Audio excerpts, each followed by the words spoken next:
In the year 2037, the first humans step onto Mars, but they are not just explorers, not just scientists, and not simply visitors from Earth.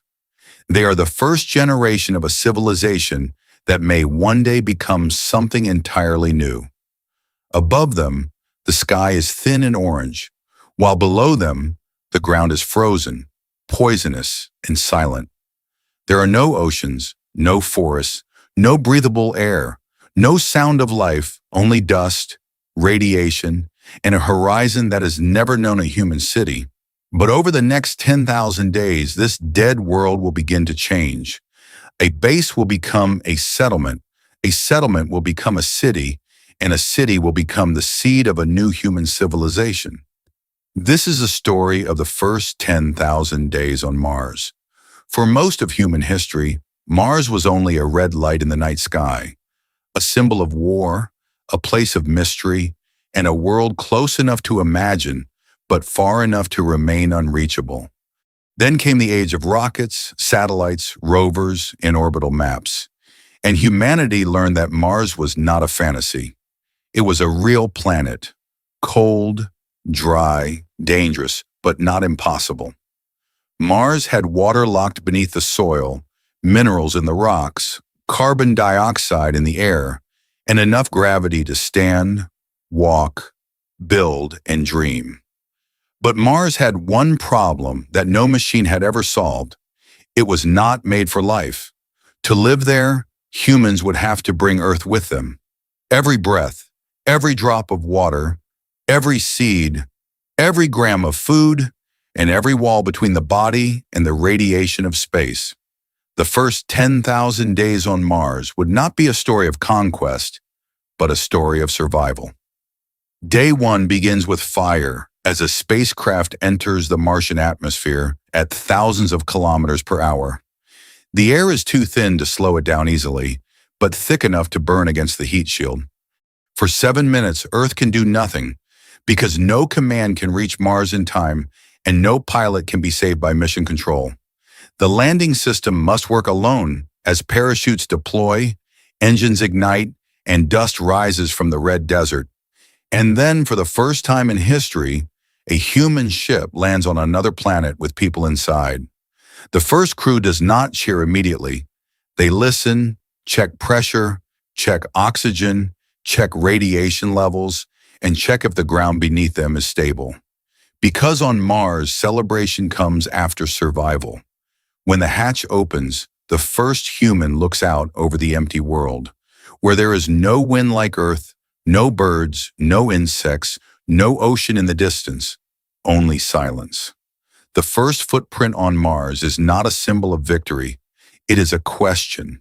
Can humans live here? The first month on Mars is not about exploration, but about staying alive. The crew lives inside a small pressure habitat, no larger than a few connected rooms. Every movement is planned, and every walk outside is dangerous. A torn suit could mean death, a failed oxygen system could end the mission, and a dust storm could trap the crew inside for days. During the first 30 days, the astronauts build the basics of survival. Solar panels are unfolded across the surface. Nuclear power units are activated beneath protective shielding. Robotic rovers begin scanning the ground for ice. Inflatable modules are connected to the main habitat, and communication dishes point back toward Earth. Inside the base, every sound matters. The hum of air filters, the vibration of pumps, and the soft movement of recycled water through pipes.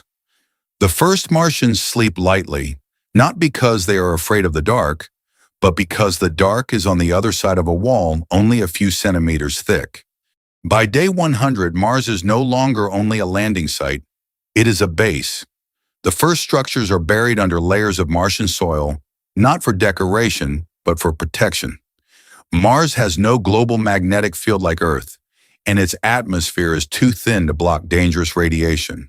So the safest place for humans is not under glass domes, but underground.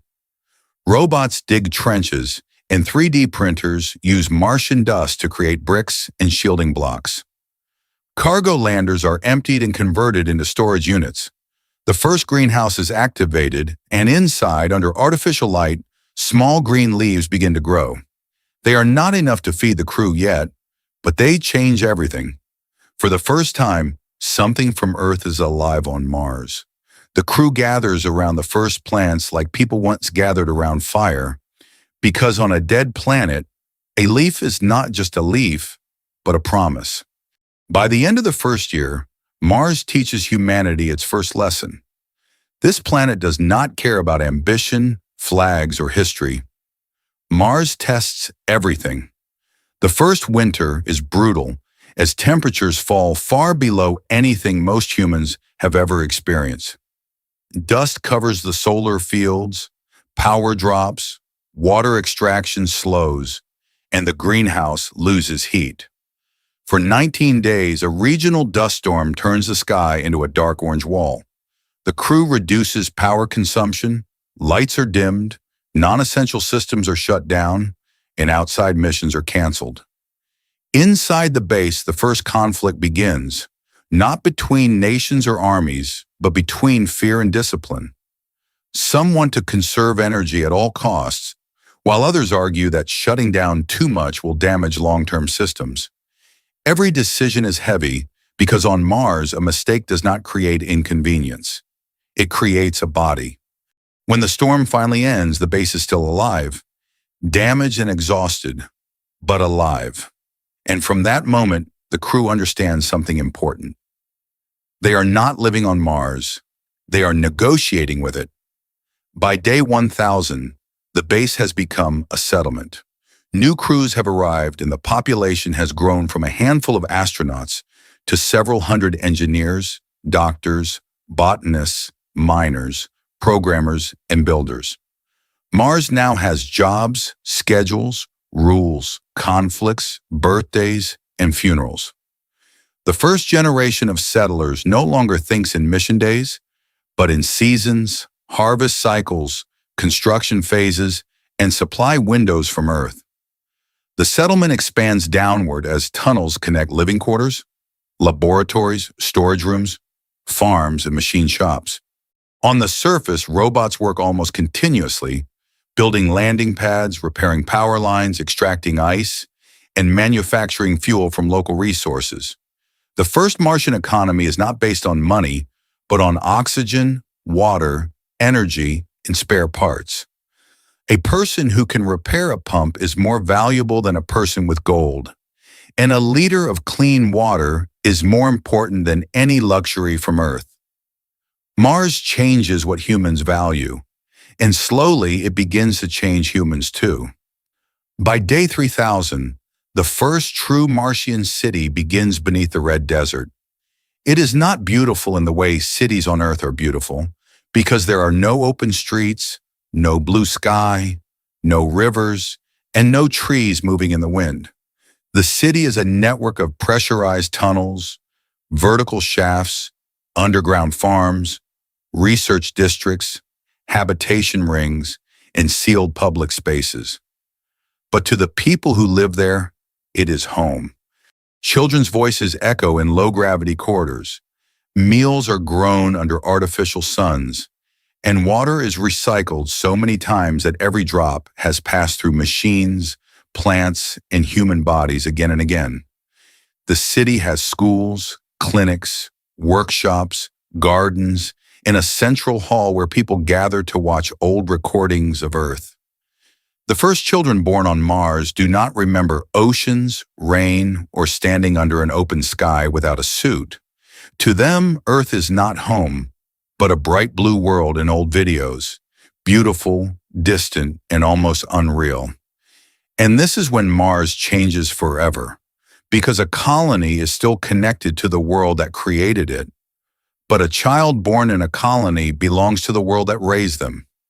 By day 5000, the question is no longer whether humans can survive on Mars, because they can. The question is what kind of humans they are becoming. The first Martian-born generation is taller, lighter, and physically different from those born on Earth. Their bones develop under lower gravity, their muscles grow in a different world, their lungs have never breathed natural air, and their skin has never felt unfiltered sunlight. But the biggest change is not biological, but cultural. Martians grow up with a different idea of danger. On Earth, nature is something people escape into, but on Mars, nature is what waits outside the pressure door. On Earth, water falls from the sky, but on Mars, water is mined, measured, purified, protected, and respected. On Earth, nations argue over borders drawn across land, but on Mars, every wall is a border between life and death. A new identity begins to form, not Earthborn, not temporary settlers, but Martians. At first, the word is informal, then it becomes political, and then it becomes unavoidable. By day 7,000, Mars is no longer a scientific outpost. It is valuable. The planet produces fuel for deep space missions and exports research, minerals, software, robotics, and biological data. Its underground factories build machines that can survive conditions too harsh for Earth industry. For the first time, Earth needs Mars. And when Earth needs something, politics follows. Governments and corporations begin to argue over control. Who owns Martian water? Who controls the fuel plants? Who decides who can migrate? And who commands the defense systems protecting the settlements from impact events and orbital debris? Earth sees Mars as an extension of human civilization. Mars sees itself as the beginning of another one. The first crisis does not begin with a war, but with a delay. A shipment from Earth is held back during a political dispute, medical supplies arrive late, replacement parts arrive damaged, and a child dies from an infection that should have been treatable. For the people of Mars, the message is clear. A world that depends on another world for survival is not free. From that year onward, Mars begins preparing for independence, not with speeches, but with factories, farms, water reserves, local medicine, and its own communication network. It also prepares with the quiet decision that one day, Earth will no longer be allowed to decide whether Mars lives or dies. By day 10,000, Mars has changed.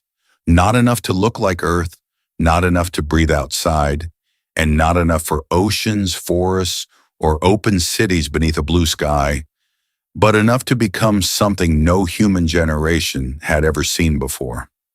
Mars has become a second human world.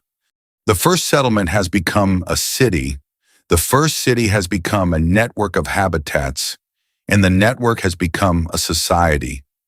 More than 1 million people now live beneath the surface, in shielded valleys, inside lava tubes, and under artificial domes built only where the radiation is low enough to manage. The planet has its own schools, its own economy, its own laws, its own heroes, and its own dead. The first generation that landed on Mars is now old. Some have returned to Earth, some never could, and some chose to be buried in the red soil under the world they helped build. And the children of Mars no longer ask when they will visit humanity's home planet. They ask when Earth will finally understand that Mars is not a base anymore, not a mission, not a colony, but a civilization. At the edge of the city, a young Martian stands inside an observation chamber and looks out over the red horizon. Beyond the glass, robots are still building, new tunnels are being dug, new farms are being lit, and new landing pads are waiting for ships from Earth, the Moon, and the asteroid belt. The work is not finished, it has barely begun. Terraforming will take centuries. Independence may bring conflict.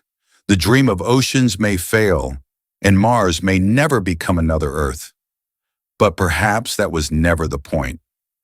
Perhaps the goal was not to turn Mars into Earth, but to prove that humanity could become more than a species of one world. Because at some point, a base becomes a settlement becomes a city, and a city becomes a civilization.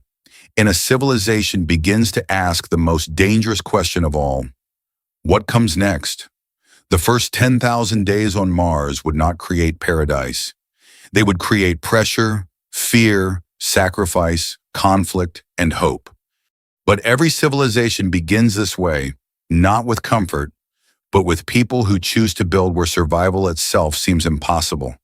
So the question is not whether Mars will be easy, because it will not. The real question is this: when humans finally build a world beyond Earth, will they remain Earth's children, or will they become something new? If you want to follow the future history of Mars, subscribe for the next chapter, because this was only the beginning.